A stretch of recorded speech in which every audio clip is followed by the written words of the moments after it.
How to contact Westjet. Hello everybody, welcome back to my channel. This is me Pipan Visnath, and today I'll guide you on how you can get the contact number or how you can contact the Westjet.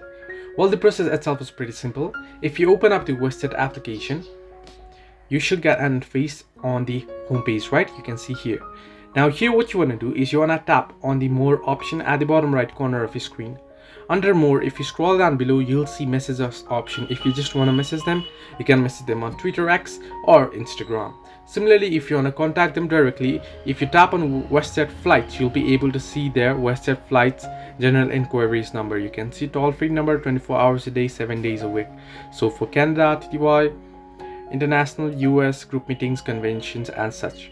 Similarly, if you tap on Westjet vacations, you'll be able to see their number as well, contact number, and for baggage inquiries you'll get as well. So this is the way you can simply tap on it. You can copy it or you can call them directly by tapping on it. So this is the way that you can contact Westjet. Hope this helped you. Do like and subscribe, and do not forget to leave a comment down below if you have any further issues.